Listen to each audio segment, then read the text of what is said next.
Good morning students. कैसे हैं सभी।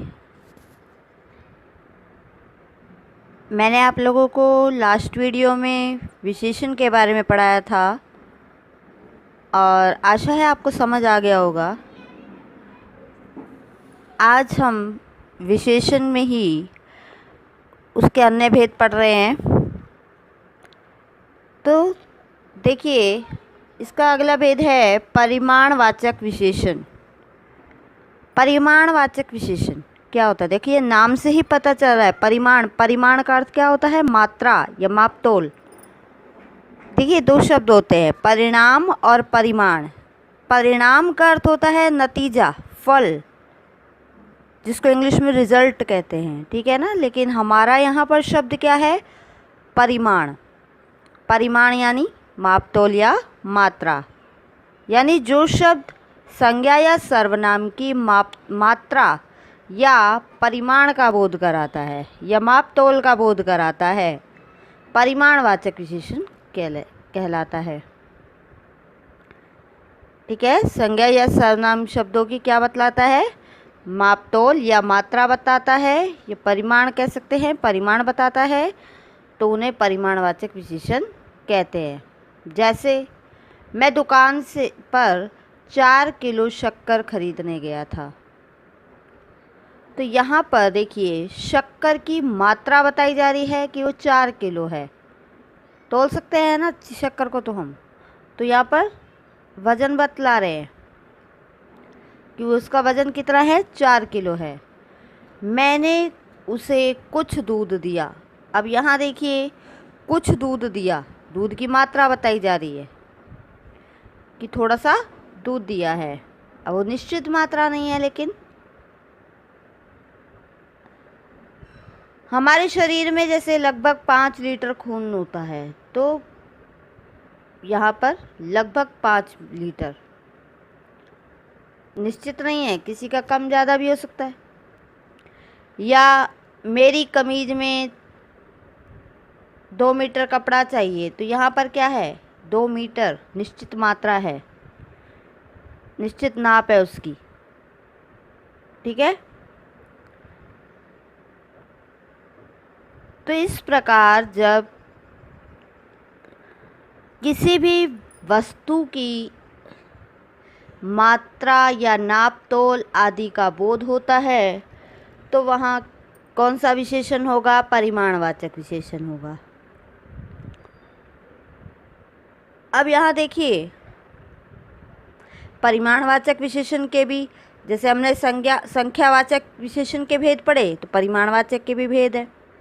निश्चित परिमाणवाचक विशेषण और अनिश्चित परिमाणवाचक विशेषण। तो जो विशेषण शब्द निश्चित मापतोल या मात्रा का बोध कराता है, उसे निश्चित परिमाणवाचक विशेषण कहते हैं। जैसे दुकानदार ने 50 रुपये का 250 ग्राम मक्खन दिया, यानी 250 ग्राम मक्खन दिया। अब यहाँ निश्चित मात्रा है। या दादी बाज़ार से 2 किलो टमाटर लाई, मुझे 1 लीटर शरबत की बोतल दे दो। मुझे 1 लीटर शरबत की बोतल दे दो। तो यहाँ पर देखिए, शरबत, इसकी क्या है? नापतोल बताई गई है कि वो 1 लीटर है। या मेरी कमीज में 2 मीटर कपड़े में बनती है, तो 2 मीटर क्या है? निश्चित है उसकी नाप। 2 किलो टमाटर है, तो यहाँ पर क्या है? निश्चित मात्रा है। 4 किलोमीटर, 8 लीटर, 2 किलोमीटर, 30 किलो, तो ये सब निश्चित मात्रा का बोध करा रहे हैं। ठीक है ना। आगे देखिए, अनिश्चित परिमाणवाचक विशेषण। अब अनिश्चित, नाम से ही पता चल रहा है कि अनिश्चित मापतोल या मात्रा। तो जो विशेषण शब्द संज्ञा या सर्वनाम की निश्चित मात्रा का बोध नहीं कराते हैं, उन्हें अनिश्चित परिमाणवाचक विशेषण कहते हैं। जैसे मम्मी, दूध में ज़रा सी चीनी डाल दो। अब वो ज़रा सी यानी 1 चम्मच, 2 चम्मच, आधा चम्मच, कितनी? निश्चित माप तोल नहीं है ना। दादी के लिए थोड़ा सूप बना दो। अब वो सूप आधा बाउल भी हो सकता है या फुल बाउल भी हो सकता है। तो इस प्रकार थोड़ा सूप बना दीजिए। अब थोड़ा सूप यानी सूप की मात्रा है लेकिन निश्चित नहीं है। आप खीर में ज़्यादा दूध डालना, तो यहाँ पर देखिए दूध की भी क्या है, अनिश्चित मात्रा है। या थोड़ा नमक, बहुत सी चीज़ें, कुछ चीनी, ज़्यादा खाना, तो ये सब क्या है, अनिश्चित परिमाणवाचक की भेद है। ठीक है। अब देखिए अनिश्चित परिमाणवाचक विशेषण में जब हम अधिक परिमाण का बोध कराना हो तो उसमें क्या करते हैं, ओ जोड़ देते हैं। यानी मनो अनाज, घड़ो पानी, टनो लोहा। तो यहाँ पर क्या है, अधिक मात्रा का बोध हो रहा है। समझ आया। उसके बाद देखिए सार्वनामिक विशेषण। सार्वनामिक को हम संकेतवाचक विशेषण भी कहते हैं। तो देखिए मूल नाम इसका संकेतवाचक ही है। वैसे तो वे सर्वनाम शब्द जो विशेषण की भांति प्रयोग में लाए जाते हैं, या हम यूँ कह सकते हैं कि वे सर्वनाम शब्द। अब देखिए हमने और डेफिनेशन पढ़ी और परिभाषाएं पढ़ी, उसमें हमने क्या किया था, वे विशेषण शब्द जो संज्ञा की या सर्वनाम के गुण दोष बताता है, या वे विशेषण शब्द जो संज्ञा सर्वनाम की संख्या का बोध कराता है, या वे विशेषण शब्द। लेकिन यहाँ पर ध्यान दीजिए, यहाँ पर सर्वनाम शब्द का प्रयोग किया जा रहा है कि वे सर्वनाम शब्द जो विशेषण की भांति प्रयोग में लाए जाते हैं, यानी जो विशेषण का काम करते हैं। मूलतः वो क्या होते हैं, सर्वनाम होते हैं, लेकिन काम किसका करते हैं, विशेषण का करते हैं। और क्या करते हैं, संज्ञा की ओर संकेत करते हैं, क्योंकि तो इसलिए संकेतवाचक विशेषण कहलाते हैं। ठीक है ना। तो जो सर्वनाम शब्द विशेषण की भांति प्रयोग में लाए जाते हैं और संज्ञा की ओर संकेत करते हैं, उन्हें सार्वनामिक या संकेतवाचक विशेषण कहते हैं। देखिए एक क्वेश्चन यहीं से पुटअप किया जा सकता है कि संकेतवाचक विशेषण को सार्वनामिक विशेषण क्यों कहते हैं। तो यहाँ पर आपको क्या लिखना होगा, क्योंकि सर्वनाम शब्द यहाँ पर विशेषण का काम करता है और संज्ञा की ओर संकेत करता है, इसलिए संकेतवाचक विशेषण को सार्वनामिक विशेषण कहा जाता है। ठीक है, ध्यान रखना डेफिनेशन में यहाँ पर सर्वनाम शब्द ही विशेषण का काम करता है और संज्ञा की ओर संकेत करता है। जैसे यह लड़का बुद्धिमान है। अब यहाँ पर देखिए यह शब्द मूलतः क्या है, सर्वनाम है, लेकिन लड़का क्या है, संज्ञा है, और यह उस लड़के की ओर संकेत कर रहा है। यह शब्द क्या कर रहा है, लड़के की ओर संकेत कर रहा है कि यह लड़का बुद्धिमान है, यानी हर कोई लड़का नहीं। वह औरत धीरे धीरे आ रही है, यानी जिस औरत की ओर हम संकेत कर रहे हैं वह औरत धीरे धीरे आ रही है। तो यहाँ पर देखिए औरत की ओर संकेत कर रहा है वह शब्द, तो यहाँ पर यह वह ये क्या है, ये सार्वनामिक विशेषण है। ठीक है, जैसे ये लड़के मेरे दोस्त हैं, या हम और देखो, वह लड़का जो खड़ा है मेरी कक्षा में पढ़ता है, वह लड़का। ठीक है, तो यहाँ पर देखिए वह लड़का जो खड़ा है मेरी कक्षा में पढ़ता है। तो यहाँ पर देखिए वह लड़का यानी वह शब्द किसकी ओर कर रहा है, उस संकेत, उस लड़के की ओर संकेत कर रहा है जिसके बारे में बात कर रहे हैं। ठीक है, वह मंदिर बहुत पुराना है, यह थैला पूजा का है, या यह बगीचा बहुत सुंदर है, वह किसान बहुत मेहनत करता है। तो यहाँ देखिए ध्यान रखना सर्वनाम शब्द है, बार बार मैं इस चीज़ को बोल रही हूँ, लेकिन वो काम विशेषण का कर रहे हैं।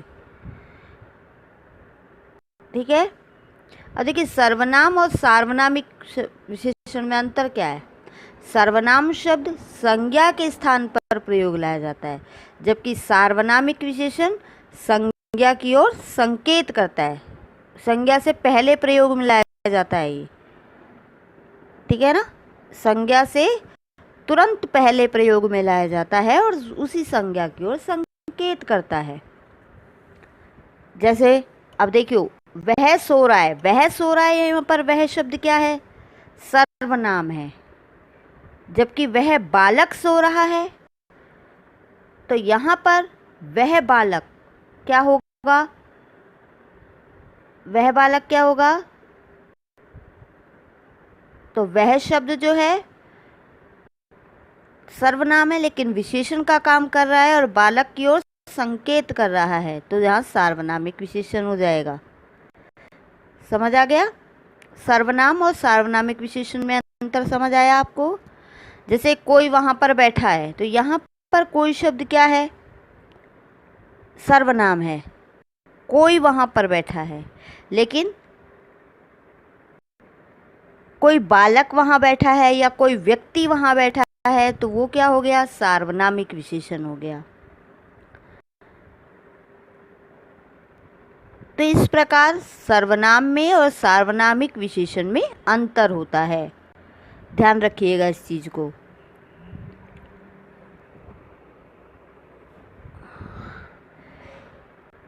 इसके बाद देखो,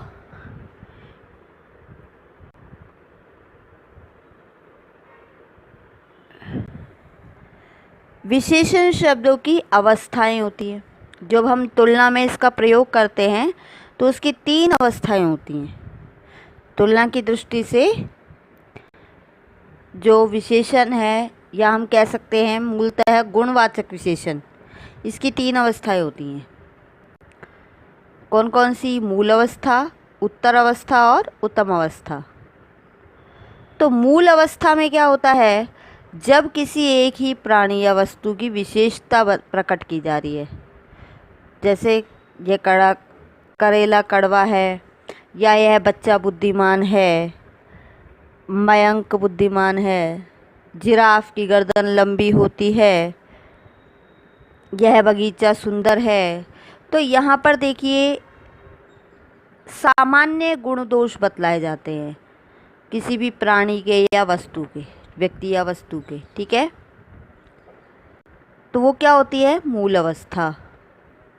इसके बाद देखिए उत्तर अवस्था में क्या होता है, जहाँ 2 प्राणियों या वस्तुओं की विशेषता की तुलना की जाती है, और ऐसा करते समय क्या की जाए, अपेक्षा या की तुलना में, से बढ़कर, से कम, इन शब्दों का, ये जो शब्द है वो विशेष्य के बाद आते हैं। यानी 2 की तुलना की जाए और किसी एक को कम या ज़्यादा बताया जाता है।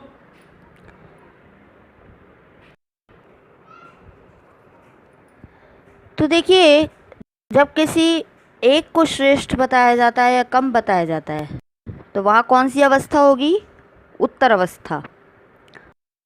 जैसे मेरा भाई तुम्हारे भाई से काफ़ी छोटा है, या राधा अनुराधा से ज़्यादा सुंदर है, रोहित नेहा से बड़ा है, हाथी शेर से शक्तिशाली जानवर है, गंगा यमुना से लंबी नदी है।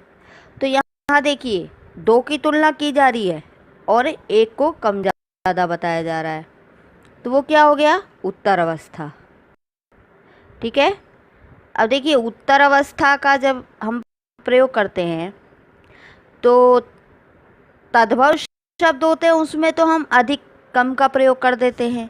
लेकिन जब तत्सम शब्द होते हैं, तत्सम शब्दों में हम क्या करें, तो तत्सम शब्दों में हम उत्तर अवस्था को प्रकट करने के लिए विशेषण शब्दों के बाद क्या कर देते हैं, तर प्रत्यय लगा देते हैं, यानी तर प्रत्यय। लघुत्तर, गुरुत्तर, अधिकतर, मधुरतर, प्रियतर, उच्चतर, इन शब्दों का प्रयोग करते हैं। ओनली तत्सम शब्दों में होता है, ऐसे ध्यान रखना।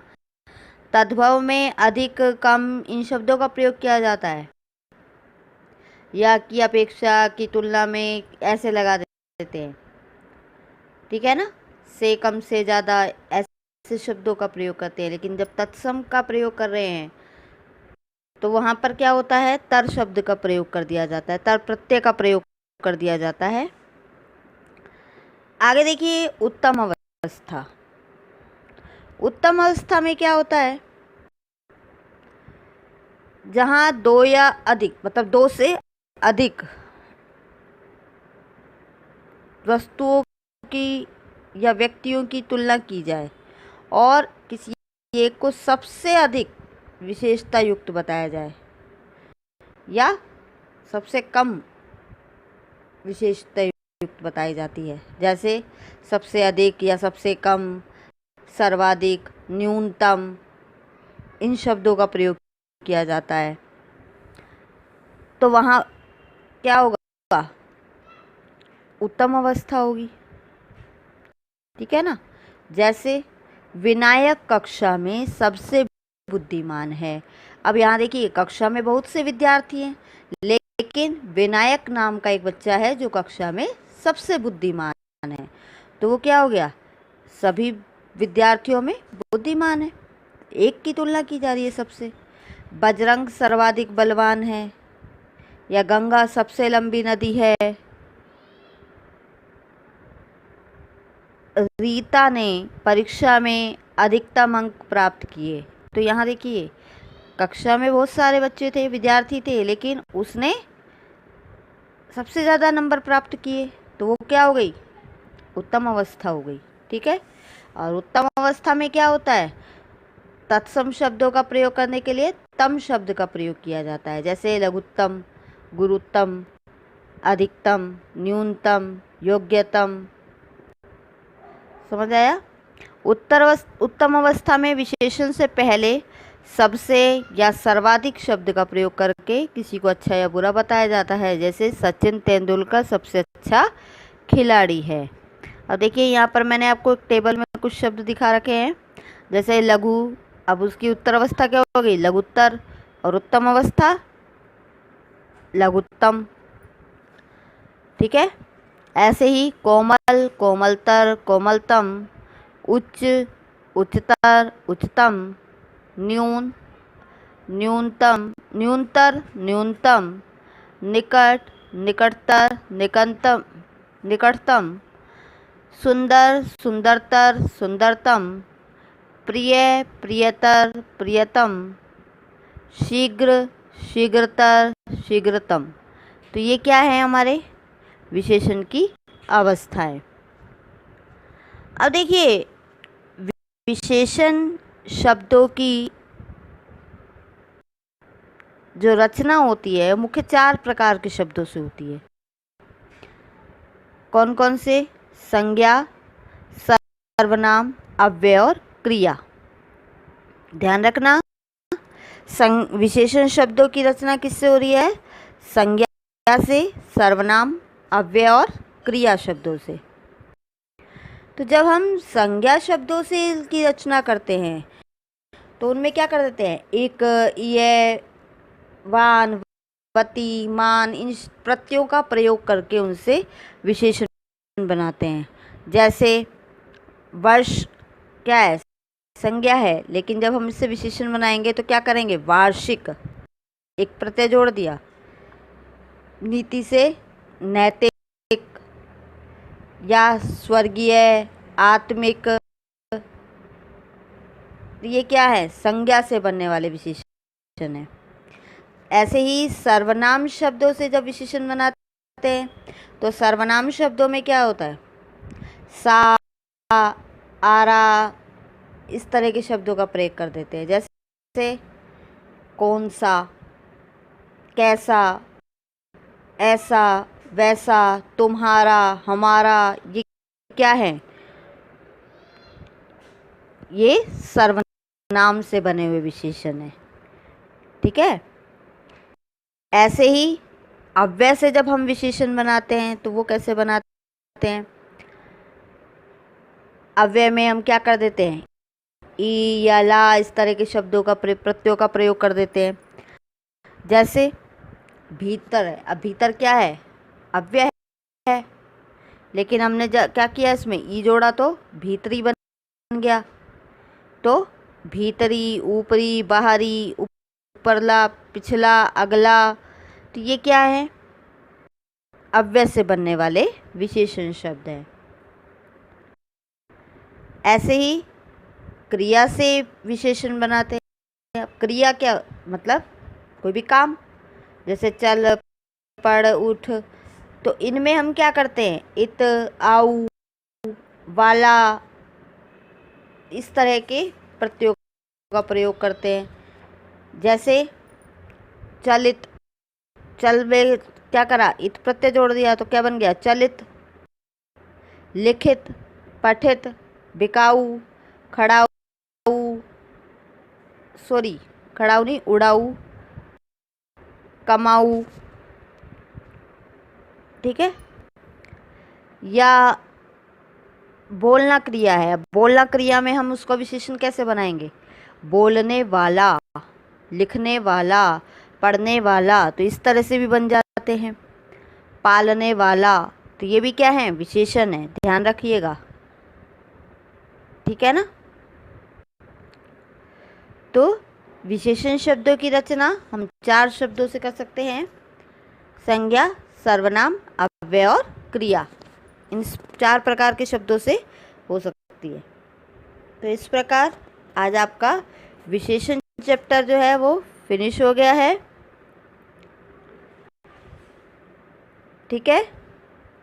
तो विशेषण के कितने भेद हुए, 4 भेद हुए, गुणवाचक, संख्यावाचक, परिमाणवाचक और संकेतवाचक। संकेतवाचक का दूसरा नाम क्या है, सार्वनामिक। और हमने अवस्थाएं कितनी पढ़ी हैं इसकी विशेषण की, 3 अवस्थाएं, मूल अवस्था, उत्तर अवस्था और उत्तम अवस्था। इसी प्रकार विशेषण शब्दों की रचना जो है वो 4 प्रकार से होती है। कौन कौन से, संज्ञा शब्दों से, सर्वनाम शब्दों से, अव्यय शब्दों से और क्रिया शब्दों से, ठीक है। और हमने प्रविशेषण भी पढ़ा था। देखिए प्रविशेषण में हमने क्या पढ़ा था कि जो विशेषण की विशेषता बताते हैं वो प्रविशेषण कहलाते हैं। जैसे रमेश बहुत सुंदर लिखता है, तो यहाँ पर क्या हुआ, सुंदर की विशेषता बता रहा है बहुत शब्द, ठीक है ना। तो वो क्या है, प्रविशेषण है। तो इस प्रकार आपका विशेषण चैप्टर फिनिश हो गया। That's it for today's video. Video पसंद आई हो तो लाइक करना, चैनल को सब्सक्राइब करके नोटिफिकेशन को ऑन कर लेना, और कोई भी डाउट हो तो कमेंट करके पूछ लेना, और मैं उसे अगली वीडियो में क्लियर कर दूंगी। Till the next video, bye bye.